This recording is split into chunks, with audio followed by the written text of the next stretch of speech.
الحمد لله رب العالمين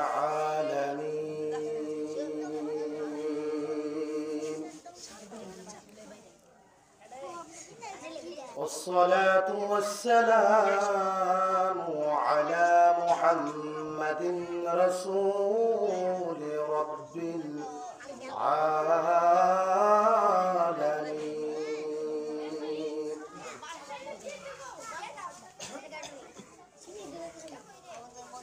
صلى الله تعالى على خير خلقه محمد وعلى آله وأصحابه أجمعين.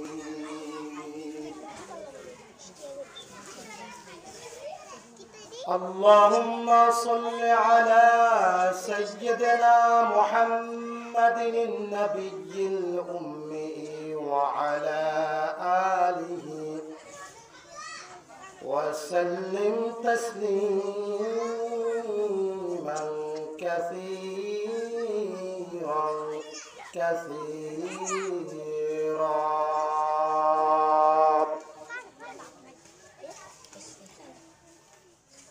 قال سبحانه وتعالى في كلامه المجيد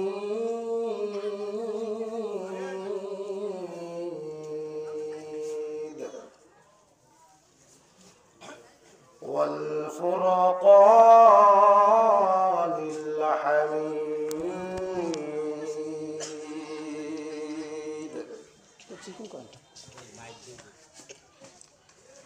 أعوذ بالله من الشيطان الرجيم. بسم الله الرحمن الرحيم. لا أقسم بيوم القيامة.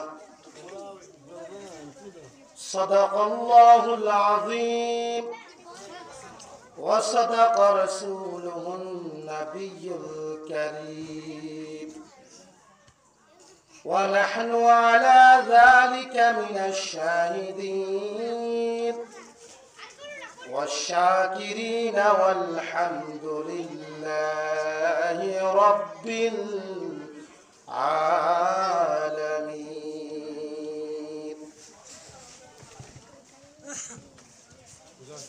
إن الله وملائكته يصلون على النبي يا أيها الذين آمنوا صلوا عليه وسلموا تسليما. اللهم صل على مولانا محمد وعلى آل سيدنا مولانا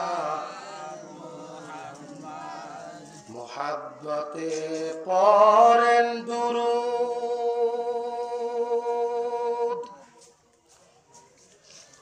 পাঠান সোনার মদিনায় আমাদের দুরূদ শোনেন নবীজি রওজা পাকে শুইয়া। আল্লাহুম্মা সাল্লি আলা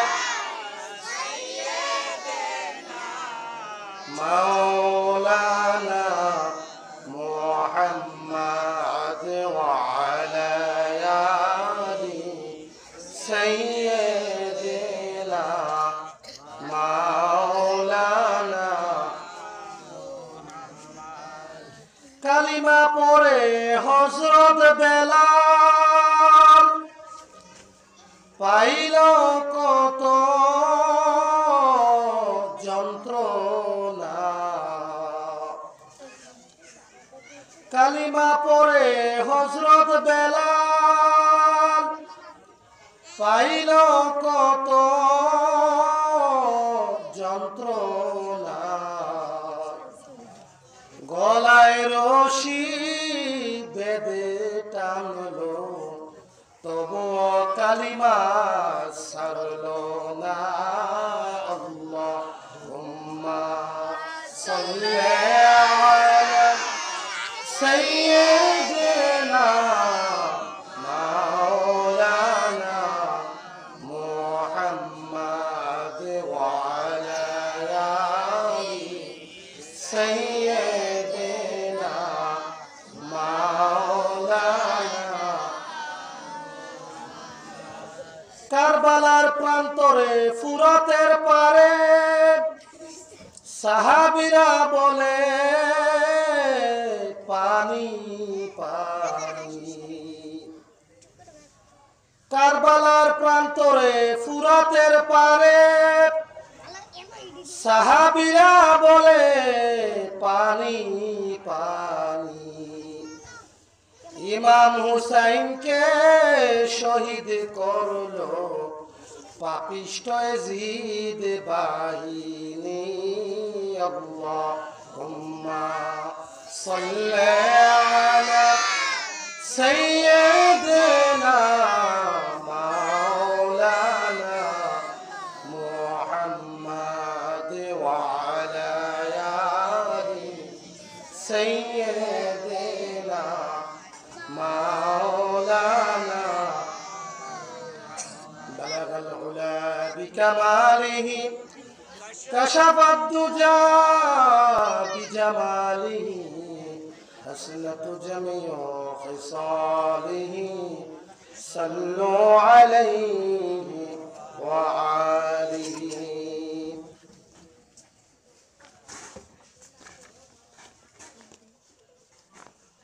কবরবাসী রুহে মাগফিরাত কামনার্থে আকবপুর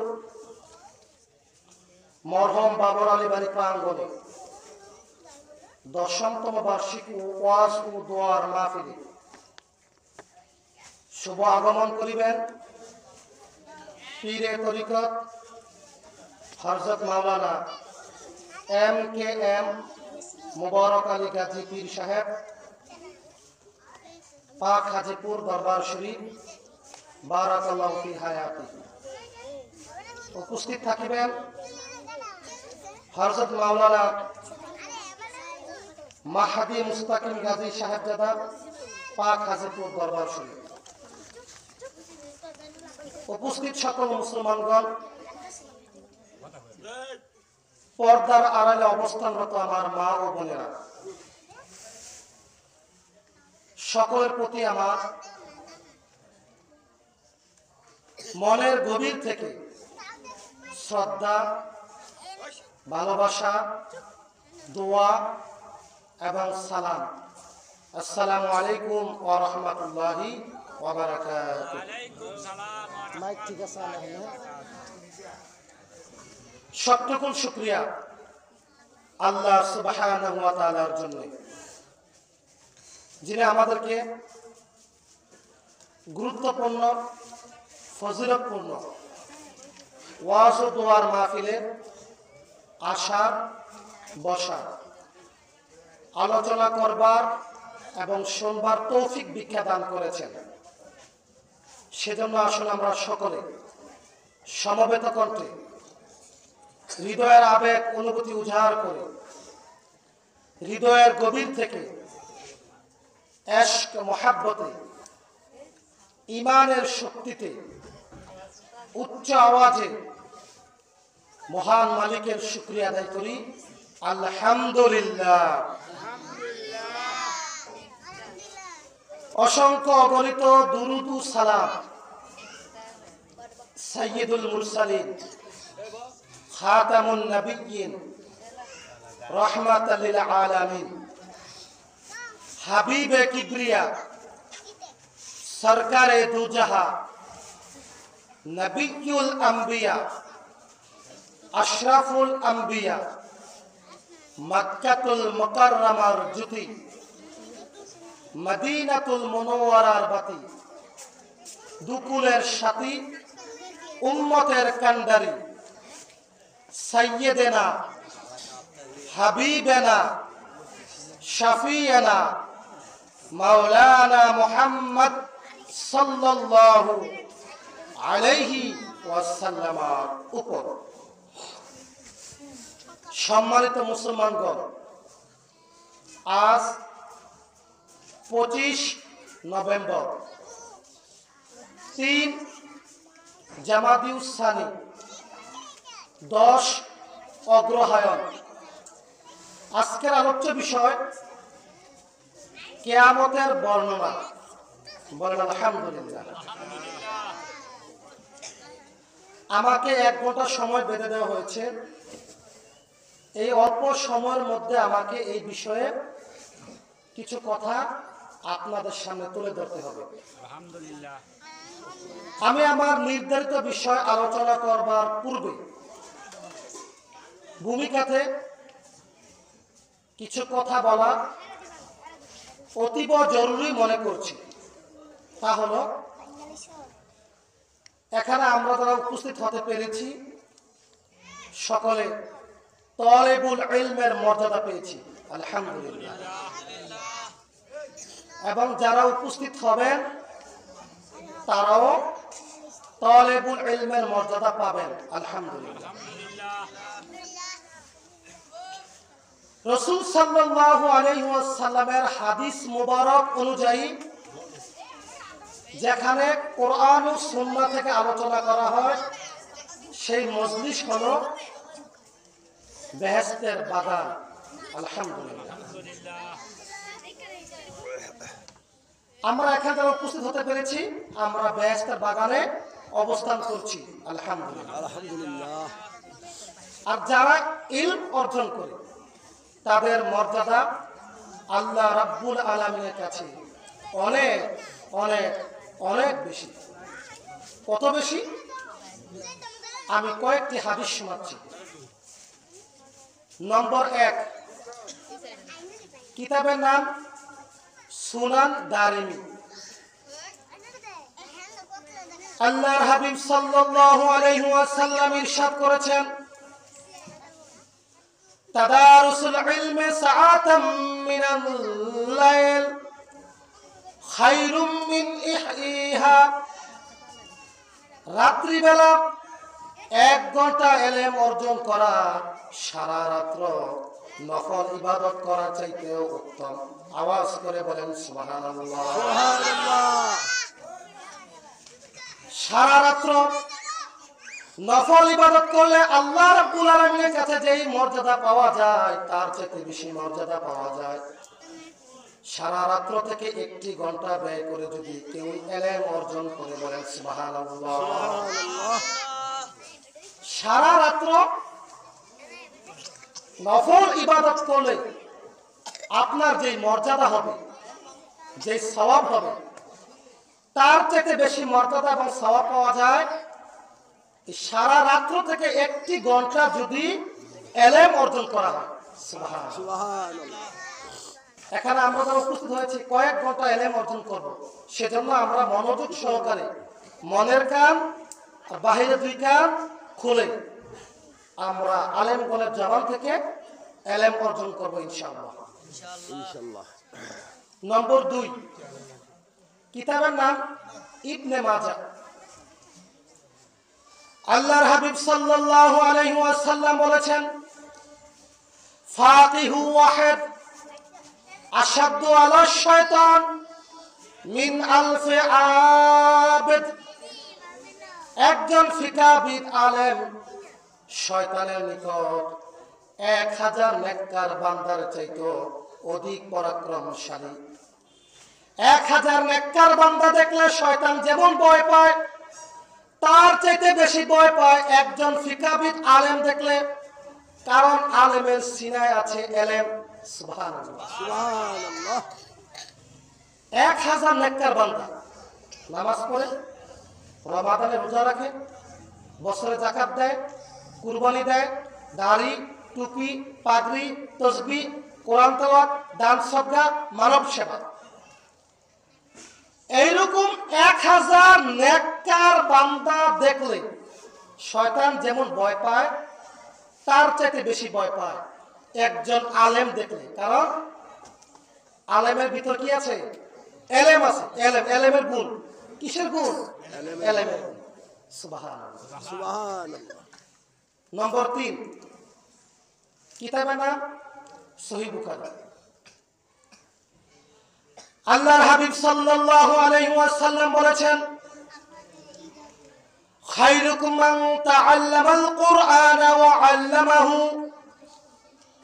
তোমাদের মধ্যে সর্বোত্তম ব্যক্তি সে যে ব্যক্তি নিজে কোরআন শিখে এবং অন্যজনকে কোরআন শিক্ষা দেয়। আওয়াজ করে বলেন সুবহানাল্লাহ, সুবহানাল্লাহ। আজ থেকে 1500 বছর আগে নবী কুলের সম্রাট মুহাম্মদ সাল্লাল্লাহু আলাইহি ওয়াসাল্লাম সুসংবাদ দিয়েছেন, আল্লাহর আকাশের নিচে জমিনের উপরে সর্বোত্তম ব্যক্তি তারা যারা নিজেরা কোরআন শিখবে এবং অন্যজনকে কোরআন শিক্ষা দিবে। আওয়াজ করে বলেন সুবহানাল্লাহ, সুবহানাল্লাহ। কোরআন শিখায় যে তারা জাতির শ্রেষ্ঠ সন্তান, সর্বোত্তম মানুষ। কে বলেছেন? আল্লাহর রাসূল। সুবহানাল্লাহ, সুবহান। সেই হিসেবে একজন মক্তবের শিক্ষক, ইমাম, খতিব, খানকা, হক্কানি পীর, একজন আলেম, একজন মাদ্রাসার শিক্ষক জাতির শ্রেষ্ঠ সন্তান। কারণ ছাত্র জীবনে তারা কোরআন শিখে, বাকি জীবন কোরআন শিখায়। বলেন আলহামদুলিল্লাহ, আলহামদুলিল্লাহ। তো তাদের সাথে ভালো আচরণ করতে হবে, না বাস দিবেন? আর বাস দিলে বেশি করে দিবেন মরার পরে। আলেম ওলামাদেরকে বাস দিবেন, তবে মরার আগে না পরে? পরে কবরে শোয়া, এরপরে কবরের উপরে সিরিয়ালে বাস দিবেন, একটার পর একটার পর একটা, যতক্ষণ পারেন। তাহলে এই বাসটা দিলে কি হবে? কাজে লাগবে। আর যদি আলেম বেঁচে থাকতে আলেমের পিছে বাস দেন, পরনিন্দা করেন, গীবত করেন, মিথ্যাচার করেন, মিথ্যা মামলা দেন, তত্র সন্ত্রাস প্রচার করেন, এক একটা গুনাহ আপনার উপরে অভিশাপ হয়ে যাবে। আপনার জীবন দুনিয়াতেও বরবাদ হবে, পরকালেও বরবাদ হবে। সেজন্য বলছি, আলেম ওলামাদের সাথে ভালো ব্যবহার করবেন, তাদেরকে সালাম দিবেন, কৌশল বিনিময় করবেন, তাদের কাছ থেকে এলেম অর্জন করবেন, তাদের সাথে সুসম্পর্ক বজায় রাখবেন। আলহামদুলিল্লাহ, আলহামদুলিল্লাহ। নম্বর 4, কিতাবের নাম বাইহাকি। আল্লাহ রাসূল সাল্লাল্লাহু আলাইহি ওয়াসাল্লাম বলেছেন, তলাবুল ইলমি ফারিদাতুন আলা কুল্লি মুসলিমিন ওয়া মুসলিমাতিন, প্রত্যেক মুসলমান নারী ও পুরুষের উপর ইলম অর্জন করা হচ্ছে ফরজে আইন। নামাজ পড়া যেমন ফরজ, রমাদান মাসে রোজা রাখা যেমন ফরজ, নেশাব পরিমাণ সম্পদ হলে বছরে একবার যাকাত দেওয়া যেমন ফরজ, জীবনে একবার হজ করা যেমন ফরজ, পিতা মাতার সাথে ভালো ব্যবহার করা যেমন ফরজ, স্বামীর আদেশ মেনে চলা যেমন ফরজ, স্ত্রী হক আদায় করা যেমন ফরজ, এতিমের সাথে ভালো ব্যবহার করা যেমন ফরজ, প্রতিবেশীর সাথে ভালো ব্যবহার করা যেমন ফরজ, ইলম অর্জন করা ওইরকম ফরজ প্রত্যেক মুসলমান নারী এবং পুরুষের উপর। বলেন সুবহানাল্লাহ, সুবহানাল্লাহ। ইলম অর্জন করা ফরজ, নামাজ পড়া ফরজ, রোজা রাখা ফরজ, বাবা মার খেদমত করা ফরজ, যাকাত দেওয়া ফরজ, হজ করা ফরজ, ইলম অর্জন করাও কি ফরজ। কারণ আপনি সঠিক ইলম অর্জন না করলে সঠিক পদ্ধতিতে নামাজ পড়তে পারবেন না, রোজা রাখতে পারবেন না, হজ করতে পারবেন না। দেখা যায় ইলম নাই, 40 বছর নামাজ পড়ে তার রুকু ঠিক মতো হয় না, সেজদা ঠিক মতো হয় না। আছে না এমন? রুকু থেকে সোজা হয়ে দাঁড়ায় না, দুই সেজদার মাঝখানে সোজা হয়ে বসে না, আছে না বন্ধু? আল্লাহর হাবিব সাল্লাল্লাহু আলাইহি ওয়াসাল্লাম বলেছেন, সবচেয়ে নিকৃষ্ট চোর, সবচেয়ে বড় চোর ওই ব্যক্তি যে ব্যক্তি নামাজে চুরি করে। সাহাবায়ে কেরাম প্রশ্ন করলেন, ইয়া রাসূলুল্লাহ, ইয়া হাবিবাল্লাহ, মানুষ কেমন করে নামাজে চুরি করে?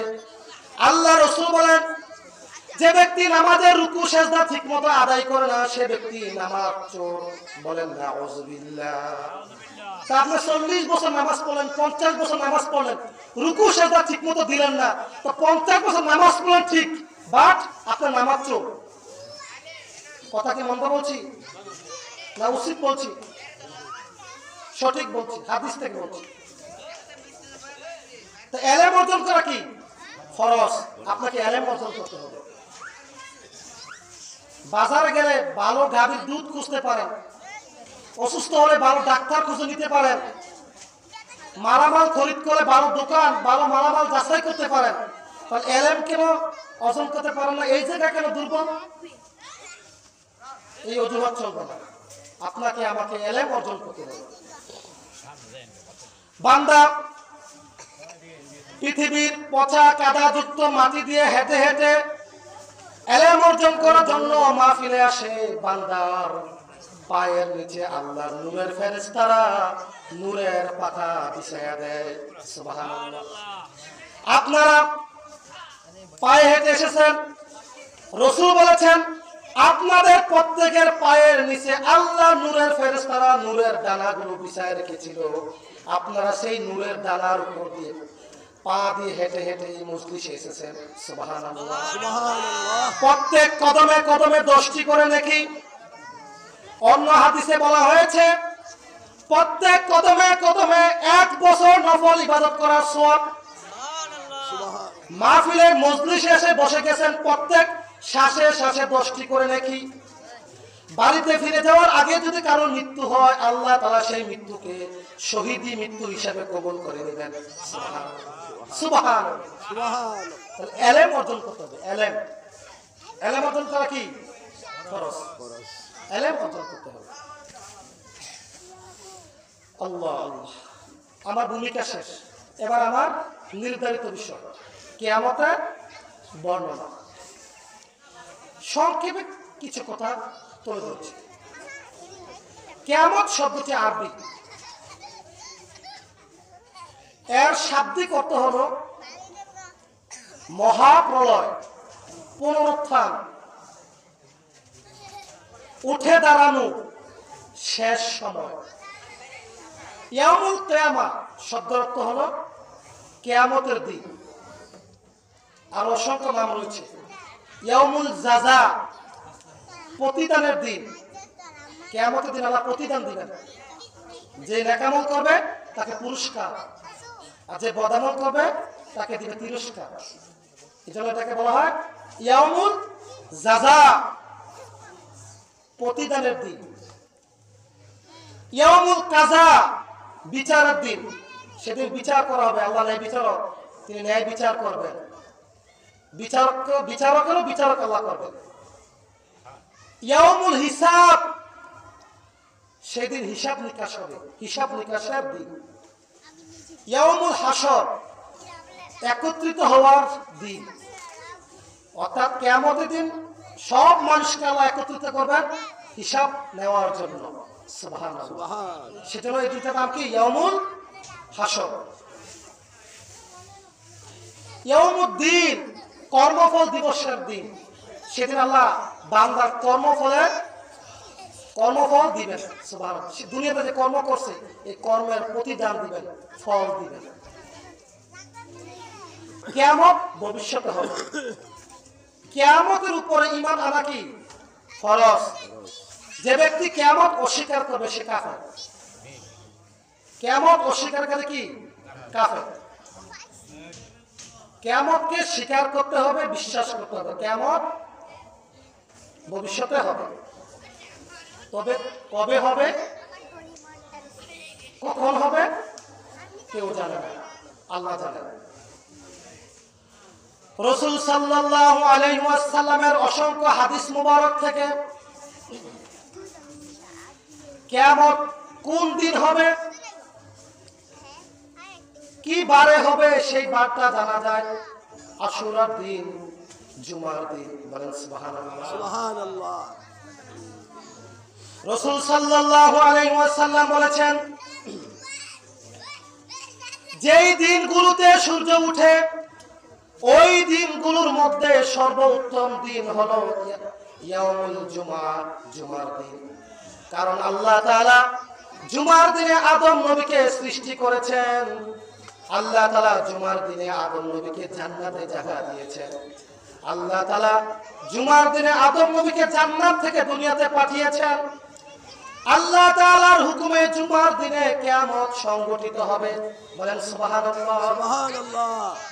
রাসূল বলেছেন, যেই দিনগুলোতে সূর্য ওঠে, এই বাবা এই এই কথা বলে আলোচনা আমি করতে পারবো না, আমি কিন্তু মুখস্থ বলি না, কিতাব পড়ে আসি, আর এই যে আমি কথা বলতেছি চোখ কিন্তু আমার কিতাবে আছে, মনোযোগ ওই দিকে আমার। এই জন্য আপনারা যদি কথা বলেন আমার মনোযোগ ডিস্টার্ব হলে ছুটে যাবে আলোচনা। একবার আমার দিক মনোযোগ। রাসূল সাল্লাল্লাহু আলাইহি ওয়াসাল্লাম বলেছেন, যেই দিনগুলোতে সূর্য ওঠে ওই দিনগুলোর মধ্যে সর্বোত্তম দিন হলো জুমার দিন। কারণ আল্লাহ তাআলা জুমার দিনে আদম নবীকে সৃষ্টি করেছেন। আল্লাহ তাআলা জুমার দিনে আদম নবীকে জান্নাতে প্রবেশ করিয়েছেন। আল্লাহ তাআলা জুমার দিনে আদম নবীকে জান্নাত থেকে দুনিয়াতে পাঠিয়েছেন। আল্লাহ তাআলার হুকুমে জুমার দিনে কিয়ামত সংঘটিত হবে। কোন কোন বর্ণনার মতে মুহররমের 10 তারিখ জুমার দিন আসর নামাজের পর মাগরিবের পূর্ব মুহূর্তে কিয়ামত সংঘটিত হবে। সুবহানাল্লাহ। সুবহানাল্লাহ। কিয়ামতের অসংখ্য আলামত কিতাব থেকে দেখা যায়। কিয়ামতের বড় আলামত 15টি, ছোট আলামত 41টি, আর অসংখ্য আছে। বড় আলামত 15টা যদি 15 মিনিটে বলি, ছোট আলামত 41টা যদি 41 মিনিটে বলি, সমাধান না, তাহলে কি বলবো? একটা আলামত বলবো। কয়টা আলামত? একটা। আরে একটা আলামত দিয়েই ডানে বামে বাস দেব, বুঝলেন? আমি আবার বাস না দিয়ে কথা বলতে পারি। রাসূল সাল্লাল্লাহু আলাইহি ওয়াসাল্লামকে এক সাহাবী প্রশ্ন করলেন, ইয়া রাসূলুল্লাহ, ইয়া হাবিবাল্লাহ, মাতা সাআ, কিয়ামত কবে? রাসূল সাল্লাল্লাহু আলাইহি ওয়াসাল্লাম বললেন, ইযা দুইয়াতিল আমানা ফান্তাজিরিস সাআ, যখন দেখবে আমানতের খেয়ানত হয়, কিয়ামত নিকটবর্তী হয়ে গেছে, তুমি বুঝে নিবা। সুবহানাল্লাহ। সুবহানাল্লাহ। সাহাবী প্রশ্ন করলেন, ইয়া রাসূলুল্লাহ, কিয়ামত কবে? রাসূল বলেন, তুমি যখন দেখবে আমানতের খেয়ানত হয়, তাহলে তুমি বুঝে নিবে কিয়ামত নিকটবর্তী হয়ে গেছে। সাহাবী প্রশ্ন করলেন, ইয়া রাসূলুল্লাহ, ইয়া হাবিবাল্লাহ, আমানতের খেয়ানত কি? রাসূল সাল্লাল্লাহু আলাইহি ওয়াসাল্লাম বলেছেন, অযোগ্য ব্যক্তিকে দায়িত্বের আসন বসিয়ে দেওয়া। বলেন নাউযুবিল্লাহ। নাউযুবিল্লাহ। অযোগ্য ব্যক্তিকে দায়িত্ব দেওয়া, এটা আমানতের খেয়ানত, কিয়ামতের প্রথম আলামত। রাসূল বলেছেন, অযোগ্য ব্যক্তিকে যখন দায়িত্ব দেওয়া হয়, তখন তুমি বুঝে নিবা কিয়ামত নিকটবর্তী হয়ে গেছে। আজ আমরা দেখতেছি বর্তমানে অযোগ্য ব্যক্তিরাই দায়িত্ব পাইতেছে, ঠিক কিনা বলেন? যে ব্যক্তি ইমাম হওয়ার যোগ্য না, সে ইমামতি করতেছে। যে ব্যক্তি খতিব হওয়ার যোগ্য না, সে মিম্বরে দাঁড়িয়ে খুতবা দিতেছে। যে ব্যক্তি পীর হওয়ার যোগ্য না, সে ব্যক্তি পীরগিরি করতেছে, মুরিদ বানাইতেছে। যে ব্যক্তি আলেম হওয়ার যোগ্য না, সে আলেমের লেবাস ধরেছে। যে ব্যক্তি ফতোয়া দেওয়ার যোগ্য না, সে ব্যক্তি ফতোয়া দিতেছে। যে ব্যক্তি মেম্বার হওয়ার যোগ্য না ওইরকম ব্যক্তি মেম্বার হচ্ছে, যে ব্যক্তি চেয়ারম্যান হওয়ার যোগ্য না সে ব্যক্তি চেয়ারম্যান হচ্ছে, যে ব্যক্তি এমপি হওয়ার যোগ্য না টাকার গরমে ক্ষমতার গরমে সে ব্যক্তি এমপি হচ্ছে, যে ব্যক্তি মন্ত্রী হওয়ার যোগ্য না ক্ষমতার দাপটে টাকার গরমে সে ব্যক্তি মন্ত্রী হচ্ছে। সুদখোর মসজিদের সভাপতি হচ্ছে, সুদখোর বাজারের সভাপতি হচ্ছে, সুদখোর মাজারের সভাপতি হচ্ছে, সুদখোর সমিতির সভাপতি হচ্ছে, বাজার মাজার বিভিন্ন পঞ্চায়েত কমিটি মসজিদ কমিটির সভাপতি সেক্রেটারি ক্যাশিয়ারের মধ্যে দুর্নীতিবাজ সুদখোর হারামখোর হতে গেছে। অযোগ্য ব্যক্তিকে দায়িত্বের আসন দেওয়াটা হচ্ছে আমানতের খেয়ানত, কিয়ামতের বড় আলামত। বলেন নাউজুবিল্লাহ। মিথ্যা বলছি? আগে মসজিদ ছিল কাঁচা, ইমান ছিল পাকা, আর এখন মসজিদ পাকা, ইমান কাঁচা। কারণ ওই পাকা মসজিদ বানাতে যাইয়া ওই মদখোরের দোকান থেকে টাকা আনছে, সুদখোরের কাছ থেকে টাকা আনছে, ঘুষখোরের কাছ থেকে টাকা আনছে, দুর্নীতিবাজের কাছ থেকে টাকা আনছে, আইনা কোটি কোটি টাকা তার মসজিদ করছে। মসজিদ পাকা, ইমান কাঁচা হয়ে যাচ্ছে। আর আগে মানুষ টিনের মসজিদে নামাজ পড়ছে, তাল গাছের পাতা দিয়ে মসজিদ বানায় নামাজ পড়ছে। ওই সময় মসজিদ কাঁচা ছিল, ইমান ছিল পাকা। সাহাবী বলেন, ইয়া রাসূলুল্লাহ, ইয়া হাবিবাল্লাহ, কিয়ামত কবে? রাসূল বলেন, যখন আমানতের খেয়ানত হবে বুঝে নিবা কিয়ামত নিকটবর্তী। সাহাবী বলেন, ইয়া রাসূলুল্লাহ, আমানতের খেয়ানত কি? রাসূল বলেন, অযোগ্য ব্যক্তিকে দায়িত্ব দেওয়া, এটা কিয়ামতের একটা আলামত। এখন আমরা এটাই দেখতেছি। বিড়ি খায়, পেশাবের পর পানি নাই, ডিলার গ্রুপ নাই, দোকানে বসে বসে দিনও ফতোয়া দিচ্ছে, ঠিক না? মুফতি না, পোস্টারের নাম রাখতেছে মুফতি, ফতোয়া দিতে পারে না। ইমাম হওয়ার যোগ্য না, ইমামতি করতেছে। খতিব হওয়ার যোগ্য না, জুম্মার মিম্বর দখল করে বসে আছে। পীর হওয়ার যোগ্য না, দরবার খুলে বসে আছে, মুরিদ বাড়াতেছে, হাদিয়া তোহা পাইতেছে, সিঁড়ি কাটলা মিনার বড় হচ্ছে। মেম্বার হওয়ার যোগ্য না, সেও মেম্বার হচ্ছে। চেয়ারম্যান হওয়ার যোগ্য না, সেও চেয়ারম্যান হচ্ছে। এমপি হওয়ার যোগ্য না, সে এমপি হচ্ছে। মাল আছে। আর আমাদের দেশের মানুষগুলোর দাম এত কম, কুরবানির সময় এক একটা বেড়া বকরির দাম 15,000 20,000 টাকা, আর নির্বাচনের আগের রাত্রে বাঙালির মাথা বিক্রি হয় 800 টাকা 1,000 টাকা। সারাটা বছর অমুক ভাইয়ের মার্কায় ভোট দেবো, আগের দিন রাত্রে 1,000 টাকা পাইয়া আঙ্গুলের মাথাটা একটু ঘুরে টিপ সোজা ওই দিকে। তা আমাদের মাথার মূল্যটা 1,000 টাকা, এর বেশি না। এই জন্য আমরা নীতি পাই না, নীতিবান লোকও পাই না। কারণ ভোটটা দেওয়ার সময় তো আপনি খাইয়া দিছেন, এখন আপনিও যখন 5 বছর তাদের অধীনে থাকবেন, আপনাকে তারা চুষে চুষে খাইবে, খাইতে খাইতে একবার চুষে নেবে। অযোগ্য ব্যক্তিকে ক্ষমতা দেওয়া, দায়িত্ব দেওয়া, এটা কিয়ামতের একটা আলামত। আমরা এই দেখছি অযোগ্য ব্যক্তি। কেমন অযোগ্য ব্যক্তি? 5 ভাই ঘরে একসাথে, 51 পরিবার, 51 পরিবার বলা কি একসাথে যেতে, যৌথ পরিবার। 4 ভাই কামাই করে, বড় ভাই কর্তা, তাকে দায়িত্ব দিছে। ওই সবার কাছ থেকে টাকা নিয়ে 900 টাকা বুঝে নিজে আলাদা একটা অ্যাকাউন্ট করতেছে। এই যে অযোগ্য ব্যক্তি আমারও খেয়াল করছে, আচ্ছা না? কি একটা অবস্থা!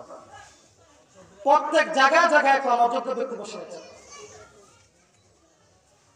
আইন আদালতে অযোগ্য ব্যক্তি বসে আছে, অফিস আদালতে অযোগ্য ব্যক্তি বসে আছে, স্কুল কলেজে অযোগ্য ব্যক্তি বসে আছে, অনেক মাদ্রাসায় অযোগ্য ব্যক্তি বসে আছে। বুয়া সনদে, বুয়া সার্টিফিকেটে শিক্ষকতা করতেছে। দেখা যায় আরবি গ্রামার বুঝাতে পারে না, ইংরেজি গ্রামার পারে না, বাংলা গ্রামার পারে না, বেতন নিচ্ছে মাসের পর মাস। এই যে অযোগ্য ব্যক্তিকে ক্ষমতা দেওয়া, দায়িত্ব দেওয়া, এটা কিয়ামতের আলামত। কিয়ামতের অসংখ্য আলামত রয়েছে। আরো একটি আলামত তুলে ধরছি, তা হলো 30 জন ব্যক্তি মিথ্যা নবুয়ত দাবি করবে, বলেন নাউযুবিল্লাহ। নাউযুবিল্লাহ। রাসূল সাল্লাল্লাহু আলাইহি ওয়াসাল্লাম সর্বশ্রেষ্ঠ এবং সর্বশেষ নবী। আল্লাহ নবী মুহাম্মদ সাল্লাল্লাহু আলাইহি সাল্লামের পরে আর কোন নবী নাই, আসে নাই, কিয়ামত পর্যন্ত আসবে না। কিন্তু আল্লাহ রাসূল বিদায় নেওয়ার পর 30 জন ব্যক্তি নিজেকে নবী দাবি করবে, বলেন নাউযুবিল্লাহ। নাউযুবিল্লাহ। তার মধ্যে 28 জন অলরেডি দাবি করে ফেলছে। কয়জন? 28 জন। 1908 সালে ভারতে পাঞ্জাবে গুরুদাসপুরে ইংরেজ আমলে মির্জা গোলাম শয়তান কাদিয়ানী নিজেকে নবী দাবি করেছে। আর সে যখন ধ্বংস হয়েছে, পায়খানা ডুবে মৃত্যুবরণ করেছে। নাউযুবিল্লাহ। নাউযুবিল্লাহ। যে মির্জা গোলাম কাদিয়ানী, এই কাদিয়ানির বিপক্ষে আমাদেরকে সোচ্চার থাকতে হবে। কাদিয়ানীরা শেষ দরজার কাফের। কাদিয়ানীরা কি? কাদিয়ানীরা কি? আর কাদিয়ানি থেকে কাফের যারা বলবে না তারাও কাফের। কারণ কাদিয়ানীরা মুহাম্মদ সাল্লাল্লাহু আলাইহি ওয়াসাল্লামকে সর্বশেষ নবী বিশ্বাস করে না। বলেন নাউযুবিল্লাহ। নাউযুবিল্লাহ। রাসূল বলেছেন যে কিয়ামতের আগে 30 জন মিথ্যা নবুয়ত দাবি করবে। বলেন নাউযুবিল্লাহ। আল্লাহর হাবিব সাল্লাল্লাহু আলাইহি ওয়াসাল্লাম বলেছেন, কিয়ামতের দিন আল্লাহ তাআলার প্রত্যেক বান্দাকে, আদম আলাইহিস সালামের প্রত্যেক সন্তানকে 5টি প্রশ্ন করা হবে। 5টি প্রশ্নের জবাব না দিয়ে এক পা সামনে পিছনে নড়াবার সুযোগ কেউ পাবে না। সুবহানাল্লাহ। সুবহানাল্লাহ। কিতাবের নাম তিরমিজি, হাদিস নম্বর 2340। আল্লাহ রাসূল বলেছেন, কিয়ামতের দিন প্রত্যেক আদম সন্তানকে 5টি প্রশ্ন করা হবে। 5টি প্রশ্নের জবাব না দিয়ে আল্লাহর কোন বান্দা এক পা সামনে পিছনে নড়াবার সুযোগ পাবে না। প্রথম প্রশ্ন করা হবে, তোমাকে যে হায়াত দেওয়া হয়েছিল, তোমার জীবন 30 বছর, 40 বছর, 50, 60, 70, 80, 90 বছর, তোমার হায়াত, তোমার জীবনকাল তুমি কোন কাজে ব্যয় করেছো, কিভাবে অতিবাহিত করেছো, এই কৈফিয়ত তুমি দাও। বলেন সুবহানাল্লাহ। প্রথম প্রশ্ন করা হবে, বান্দা তোমাকে যে হায়াত দেওয়া হয়েছিল 40 বছর, 50 বছর, 60, 70, 80 বছর, তুমি তোমার এই জীবনকাল কিভাবে অতিবাহিত করেছো, জবাব দাও। তখন কি আমরা বলতে পারবো ঘুমিয়ে করেছি ফজর কাজা, অফিস আদালতে, দোকান পাঠে, স্কুল কলেজে কাজ কর্মে করেছি জোহর কাজা, খেলায় ধুলায় করেছি আসর কাজা, দোকান পাঠে চায়ের আড্ডায় মাগরিব আর এশার কাজা? আমরা কি এই কথা বলতে পারবো? এই কথা বললে কোনো উপায় থাকবে না। বান্দা তোমাকে যেই হায়াত দেওয়া হয়েছিল, সেই জীবনকাল তুমি কিভাবে অতিবাহিত করেছো, সেই হিসাব তুমি দাও।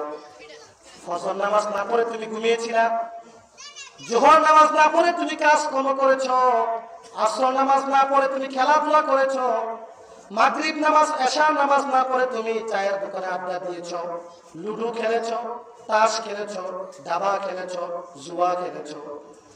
তোমার এই হিসাব তুমি আমার কাছে দাও। পঙ্খানুপঙ্খানুভাবে প্রত্যেকটা মুহূর্তের হিসাব দিতে হবে। কিভাবে তোমার জীবনটা তুমি কাটিয়েছো? মুয়াজ্জিন আযান দিয়েছিল, হাইয়া আলাস সালাহ, নামাজের দিকে আসো। হাইয়া আলাল ফালাহ, কল্যাণের দিকে আসো। আযান শুনেও তুমি না শোনার ভান করেছো। রমাদানের 1 মাস মসজিদের মাইক থেকে মসজিদের মাইক থেকে রোজার জন্য, সেহরির জন্য ডাকাডাকি করেছিল, তুমি রোজা রাখো নাই।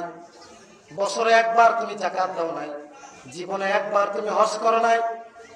পিতা মাতার সাথে ভালো ব্যবহার করো নাই। প্রতিবেশীর সাথে ভালো ব্যবহার করো নাই।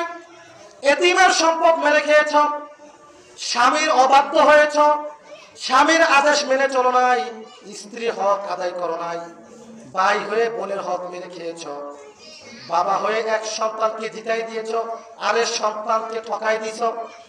বান্দা, তুমি তোমার জীবনকাল তুমি কিভাবে কাটিয়েছ সেই হিসাব তুমি দাও। সুবহানাল্লাহ। সুবহানাল্লাহ।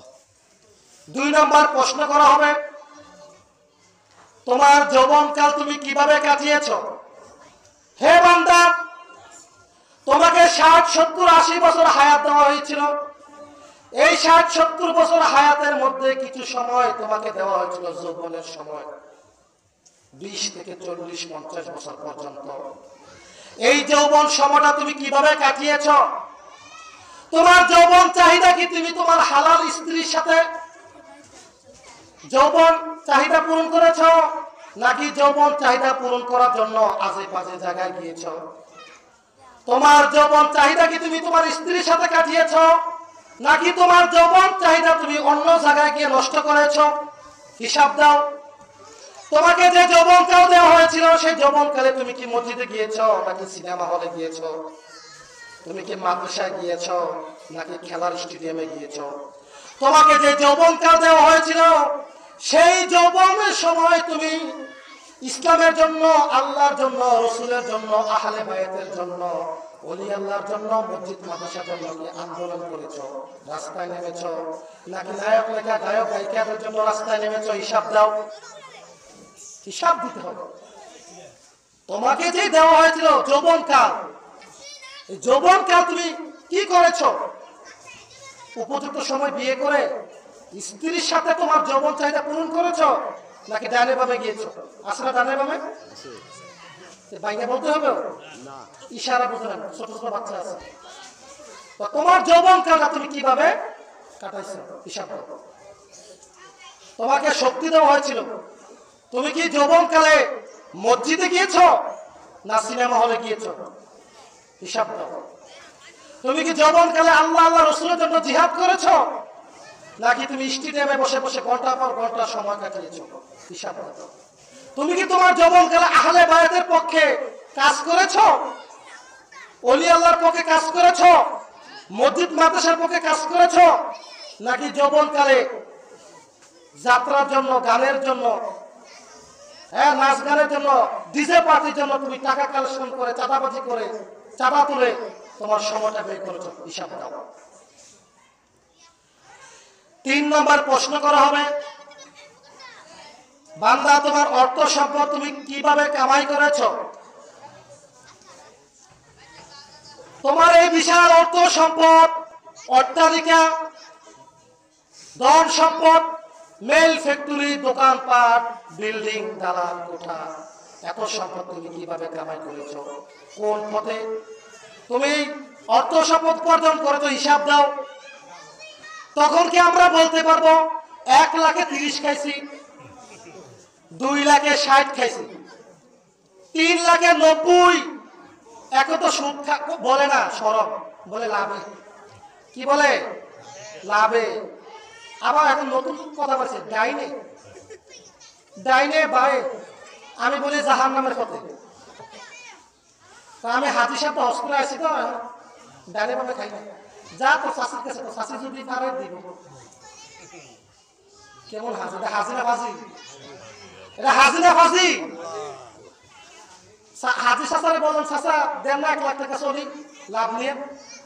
তবা তবা তবা, আমি আল্লাহর ঘর গিয়েছি, তুই জানোস না আমি হজ করছি, উমরা করছি, আমি এসব নাই। তো শাশির কাছে যা, বা আমার তোমার বউর কাছে যা, যদি থাকে তারা দিব। আরে বাবা কেমন হাজি রে! কাবাব মে হাড্ডি হে, ডাল মে কুছ কালা হে। এমন জাতের হাজি। তো তোমাকে প্রশ্ন করা হবে, তোমার অর্থ সম্পদ তুমি কিভাবে কামাই করছো? সুদে, পত্থরে, বন্ধক দিয়া, ডালে বামে দুর্নীতি করে, চাঁদাবাজি করে, চুরি, ডাকাতি, ছিনতাই, আরেকজনের ক্ষেতের সারের পানিটা গর্ত করে নিজে খেতে আনে, আরেকজনের নতুন ছোট রেন্টি করি গাছ, ফলের গাছের চারাটা মটর করে ভাঙিয়ে দিয়া, আরেকজনের অটো গাড়ি ভাড়া 10 টাকা মাইনে দেন, বন্ধ হয়েছে, বাংতি নাই পরে দেন। 2000 টাকা খরচ করে শর্ট করে না, অটো ভাড়া দিতে গেলে তার শর্ট করে। আসলে এমন লোক 4 লাখ টাকা খরচ করে জেফত করে শর্ট করে না, ইমামকে 500 টাকা হাতের থেকে শর্ট করে বাংতি নাই। গজবটা ওই জায়গা। হিজড়াকে দিতে পারে 2000 টাকা, বিয়ের দিন রাত্রে বক্স বাজাতে 4000 টাকা, নাচানাচি করে 6000, ওইসে 10, হিজড়াকে 2, ওইসে 12। সকালে সারা যে আকাম কুকাম করছে, নাচানাচি করছে, তা সকালে তো তবা করতে হবে, ইমাম সরকার আনে 5 মিনিট দোয়া করে। এখন পকেটে আড্ডা যদি দেয় 500 টাকা নোট, হুজুর বাড়তি নাই পরে দেখা করবো। মানে গজবটা ওই জায়গায়, যত গজব ওই জায়গায়। ঈদের সময় 300 টাকার কাপড় 800 টাকা কিনতে পারে, 2000 টাকার কাপড় 5000 টাকা কিনতে পারে। ওই সিনজেওয়ালা অটোলা 10 টাকা ভাড়া বেশি চাইলে থাকতে পারে, এমন টাকা আছে না? ওইদিকে মানুষ না অমানুষ? বেটা 500 টাকার কাপড় 2000 টাকা কিনতে পারিস, ঈদের সিজনে যদি সব ড্রাইভার যদি শ্বশুর বাড়ি বেড়ায়, তুমিও তো হাইটতে যাইতে বেড়াইতে, তোমার যে সেবা করতেছে, তুমি কি 10 টাকা 20 টাকা ভাড়া দিতে পারো না? এটা তোমার মানবতা, মানবিক বিবেক থেকে তোমাকে এই কাজগুলো করতে হবে। প্রশ্ন করা হবে, তোমার অর্থ সম্পদ তুমি কিভাবে কামাই করেছো, কিভাবে কামাই করছো, হিসাব দাও, হিসাব দাও। 4 নম্বর প্রশ্ন করা হবে, তোমার অর্থ সম্পদ তুমি কোন কাজে ব্যয় করেছো। এই যে তোমার বিশাল টাকা পয়সা অর্থ সম্পদ, এই অর্থ সম্পদ তুমি কোন কোন কাজে ব্যয় করেছো। মসজিদে দিয়েছো নাকি মাদ্রাসায়, ঈদগাহে, কবরস্থানে, বিধবা মহিলার ঘরে, এতিম মেয়ের বিবাহের কাজে, এতিম ছেলে লেখাপড়া করতে পারে না তাকে দিয়ে সাহায্য করেছো, অসহায় মানুষের পাশে দাঁড়িয়েছ, নাকি তোমার টাকা পয়সা দিয়ে তুমি নাটক, সিনেমা, থিয়েটার, গানের আসর বসিয়েছো। তোমার টাকা পয়সা তুমি কোন কাজে ব্যয় করেছো, হিসাব দাও, হিসাব দিতে হবে। 5 নম্বর প্রশ্ন করা হবে, তুমি যতটুকু এলেম অর্জন করেছ ততটুকু এলেম অর্জন অনুযায়ী তুমি আমল করেছো কিনা। সুবহানাল্লাহ, সুবহানাল্লাহ। এই জায়গায় এসে আমরা কিন্তু ধাক্কা খাই। আমরা অনেকে কিন্তু বলি হুজুররা বেশি জানে, আমরা কম জানি, আমরা হিসাব কম, হুজুররা বেশি জানে, হুজুররা হিসাব কি বেশি, আমরা বলি না। কারণ আপনারা কি কি জানেন একটু পরীক্ষা করি। হ্যাঁ, ফজর নামাজ পড়া কি সুন্নত না নফল?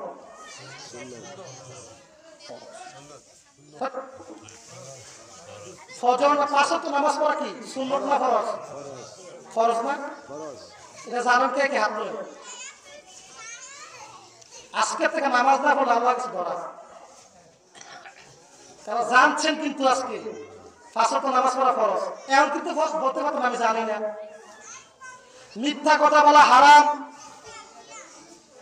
গীবত করা হারাম, চুরি করা হারাম, জেনা করা হারাম, চগলখুরি হারাম, সুদ খাওয়া হারাম, ঘুষ খাওয়া হারাম, চাঁদাবাজি হারাম, জুয়া খেলা হারাম, মদ খাওয়া হারাম, পিতা মাতার সাথে খারাপ ব্যবহার করা হারাম, প্রতিবেশীকে কষ্ট দেওয়া হারাম, এতিমের সম্পদ মেরে খাওয়া হারাম, মুরব্বীদেরকে অসম্মান করা হারাম। জানছেন নি? এই যে আমি কইছি রমাদানে রোজা রাখা ফরজ, 7.5 ভরি স্বর্ণ যাদের আছে বা সমপরিমাণ সম্পদ আছে দেওয়া ওয়াক ফরজ, যাকাত দেওয়া, জীবনে একবার হজ করা ফরজ। এখন যে বলছি আপনারা জানছেন নি? বাস এখন জানছেন, মানতে হবে। আটকা দিছি মনে মনে হুজুর দিলাম না 1500 দেন, উচিত কইতাছে।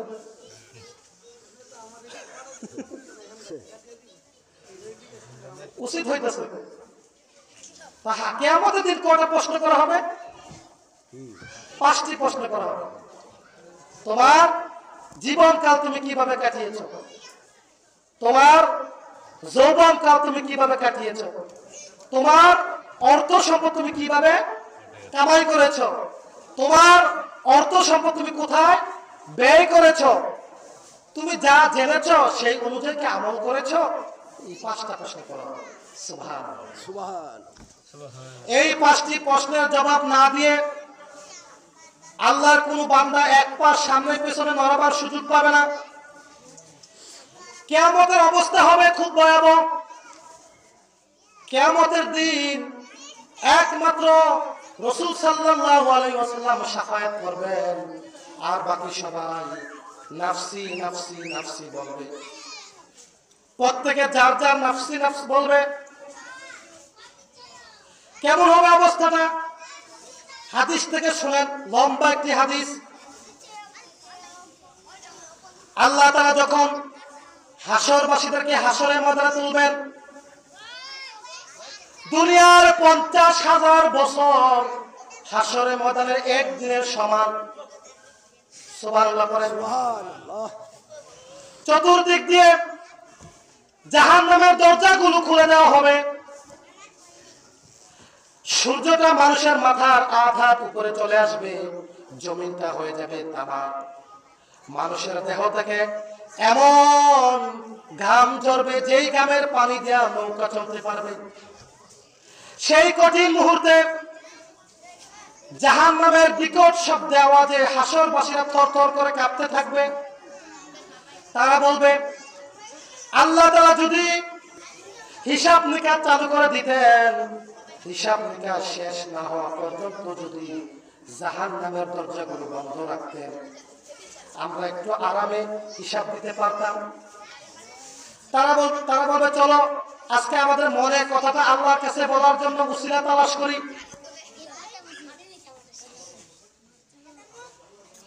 সবাই চলে যাবে আদম, সবাই চলে যাবে আদম নবীর কাছে, গিয়ে বলবে, ইয়া আনতা আবুন নাস, হে পৃথিবীর মানুষের আদি পিতা, আপনি আমাদের আদি পিতা, আপনি আল্লাহর কাছে সুপারিশ করেন, আল্লাহ যেন হিসাব নিকাশ চালু করে দেন, হিসাব নিকাশ শেষ না হওয়া পর্যন্ত যেন জাহান্নামের দরজাগুলো বন্ধ করে দেন। আদম নবী বলবে, আজকে আমার ক্ষমতা নাই, তোমরা চলে যাও। সবাই চলে যাবে নূহ নবীর কাছে, নূহ নবী ফিরিয়ে দিবেন।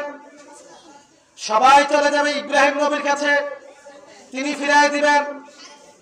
হাসরবাসীরা চলে যাবে মুসা নবীর কাছে, তিনি ফিরিয়ে দিবেন।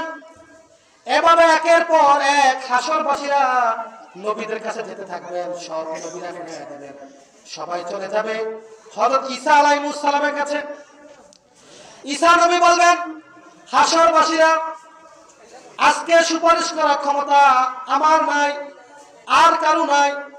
আজকে হাসরের ময়দানে সুপারিশ করার ক্ষমতা একমাত্র আল্লাহ তাআলা আপন হাবিব মুহাম্মদ সাল্লাল্লাহু আলাইহি সাল্লামকে দান করেছেন। দেরি করো না, দেরি করো না, জলদি করে চলে যাও মুহাম্মদ সাল্লাল্লাহু আলাইহি সাল্লামের কাছে।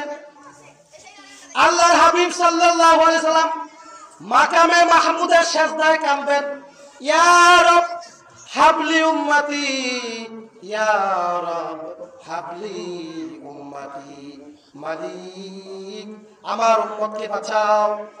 আল্লাহ তাআলা বলবেন, হাবিব আপনার মাথা মোবারক উঠান, আপনার চোখের পানি আমি আল্লাহর বরদাস্ত হয় না, আমার কাছে চান, যা চাইবেন তাই কবুল করা হবে, যা বলবেন তাই গ্রহণ করা হবে। আল্লাহ রাসূল বলবেন, হাবিব রব্বুল আলামিন, হাসরবাসীরা পেরেশান হয়ে গেছে, মিজানের পাল্লা চালু করে দাও, আর হিসাব নিকাশ শেষ না হওয়া পর্যন্ত জাহান্নামের দরজাগুলো বন্ধ করে দাও। আল্লাহ তাআলা মিকাইল ফেরেশতাকে ডাক দিয়ে বলবেন, রে মিকাইল, তাড়াতাড়ি মিজানের পাল্লা চালু করে দাও। আল্লাহ তাআলা মালিক ফেরেশতাকে ডাক দিয়ে বলবেন, রে মালিক, জাহান্নামের দরজাগুলো বন্ধ করে দাও, যতক্ষণ পর্যন্ত হিসাব নিকাশ শেষ না হবে জাহান্নামের দরজা আর খোলা যাবে না। হিসাব নিকাশ চালু হয়ে যাবে। فَأَمَّا مَنْ ثَقُلَتْ مَوَازِينُهُ فَهُوَ فِي عِيشَةٍ رَاضِيَةٍ وَأَمَّا مَنْ خَفَّتْ مَوَازِينُهُ فَأُمُّهُ هَاوِيَةٌ وَمَا أَدْرَاكَ مَا هِيَ نَارٌ حَامِيَةٌ। সেদিন যার নেকের পাল্লা ভারী হবে, সে পাবে সুখী জীবন অর্থাৎ জান্নাত, আর যার নেকের পাল্লাটা হালকা হবে তাকে দেওয়া হবে হাবিয়া। আল্লাহ বলেন হাবিব আপনি কি জানেন হাবিয়া কি? হাবিয়া হলো প্রজ্বলিত আগুন, আগুনের কুণ্ড, কঠিন আগুনের গর্তের ভিতরে ফেলে দেওয়া হবে। অর্থাৎ যাদের নেকের পাল্লাটা ভারী হবে তারা যাবে জান্নাতে, যাদের নেকের পাল্লাটা হালকা হবে তারা যাবে জাহান্নামে। রাসূল সুপারিশ করবে, আর রাসূলের সুপারিশ করার কারণে হিসাব মিজানের পাল্লা কি হবে? চালু হয়ে যাবে। হিসাব নিকাশের পর জান্নাতীরা চলে যাবে জান্নাতে, জাহান্নামীরা চলে যাবে জাহান্নামে। শত শত হাজার হাজার লাখ লাখ কোটি কোটি বছর জাহান্নামীরা জাহান্নামে জ্বলতে থাকবে। আল্লাহ তাআলা একদিন রাসূলকে ডাক দিয়ে বলবেন হাবিব আপনি কি রাজি হয়েছেন? আমার রাসূল সুযোগ পেয়ে যাবেন। তিনি বলবেন না। আল্লাহ বলবেন তো কি চান? ওয়ালা সাওফা ইউতিকা রাব্বুকা ফাতারদা, আপনাকে সন্তুষ্টি করার দায়িত্ব আমি আল্লাহ, আপনি যা চাইবেন তাই কবুল করা হবে। আমার রাসূল বলবেন রব্বুল আলামিন আমার কালিমা বিশ্বাস করেছে, ঈমান এনেছে, কিন্তু নেক আমল কম করেছে, বদ আমল খারাপ আমল বেশি করেছে। নেক আমল কম থাকার কারণে আমার অসংখ্য উম্মত জাহান্নামে পড়তেছে। আল্লাহ লাখো লাখো কোটি কোটি বছর তারা জাহান্নামে জ্বলেছে, পড়েছে, ছাই হয়েছে। তাদেরকে যতক্ষণ পর্যন্ত জাহান্নাম থেকে বের করে জান্নাতে না দিবা আমি রাসূল রাজি হব না। আল্লাহ তাআলা মালিক ফেরেশতাকে ডাক দিলেন, মালিক চলে যাও, আমার রাসূলের যত ঈমানদার উম্মত আছে আমল কম থাকার কারণে জাহান্নামে পড়তেছে তাদের সবাইকে বের করে জান্নাতে নিয়ে যাও। মালিক ফেরেশতা জান্নাতের দরজা জাহান্নামের দরজা দাঁড়িয়ে আল্লাহকে ডাক দিয়ে বলবেন রব্বুল আলামিন তোমার রাসূলের ঈমানদার উম্মত যাদের আমল কম জাহান্নামে জ্বলতেছে, কারো হাঁটু পর্যন্ত, কারো কোমর পর্যন্ত, কারো নাভি পর্যন্ত, কারো কণ্ঠ পর্যন্ত জ্বলে পুড়ে নষ্ট হয়ে গেছে, পচে গেছে, পুষ বের হয়ে গেছে, জ্বালা পোড়া নোংরা দেহ নিয়ে তারা নূরের জান্নাতে কিভাবে প্রবেশ করবে? আল্লাহ বলবেন এ মালিক জান্নাতে একটা নদী আছে নাহরুল হায়াত, জীবিত নদী, ওই নদীতে আমার রাসূলের সব ঈমানদার জাহান্নামী উম্মতদেরকে ঢেলে দাও। মালিক ফেরেশতা জাহান্নাম থেকে আল্লাহ রাসূলের সব ঈমানদার উম্মতদেরকে তুলে নাহরুল হায়াত ওই নদীতে ঢেলে দেওয়ার সাথে সাথে মুহূর্তের মধ্যে নতুন গোশত চামড়া হাড্ডি নিয়ে হাসতে হাসতে সবাই নূরের জান্নাতে প্রবেশ করবে, চিরকাল জান্নাতে থাকবে। সুবহানাল্লাহ। আলহামদুলিল্লাহ। আজকের আলোচনা থেকে আমরা কি শিখলাম? আজকের আলোচনা থেকে আমরা শিখলাম যে কিয়ামত অস্বীকারী কি? কাফের। আর কিয়ামতের উপর বিশ্বাস করা কি? ফরজ। কিয়ামত নিকটবর্তী, কিয়ামত হবে। আর কিয়ামত হবে মুহররমের 10 তারিখ জুমার দিন আসর নামাজের পর মাগরিবের পূর্ব মুহূর্তে। কিয়ামতের দিন আল্লাহ তাআলা বান্দাকে 5টি প্রশ্ন করবেন। কয়টি? তোমার জীবনকাল তুমি কিভাবে কাটিয়েছো? তোমার যৌবনকাল তুমি কিভাবে কাটিয়েছো? তোমার অর্থ সম্পদ তুমি কিভাবে কামাই করেছো? তোমার অর্থ সম্পদ তুমি কোন কাজে ব্যয় করেছো? আর তুমি যা জেনেছো সেই জ্ঞান অনুযায়ী, এলেম অনুযায়ী কি আমল করেছো?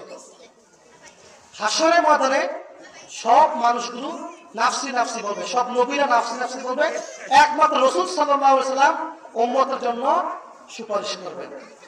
কিয়ামতের বড় আলামত 15টি, ছোট আলামত 41টি, তার চাইতেও অধিক বেশি। কিয়ামতের একটি আলামত হলো আল্লাহ রাসূলের পরে 30 জন ব্যক্তি মিথ্যা নবুয়ত দাবি করবে।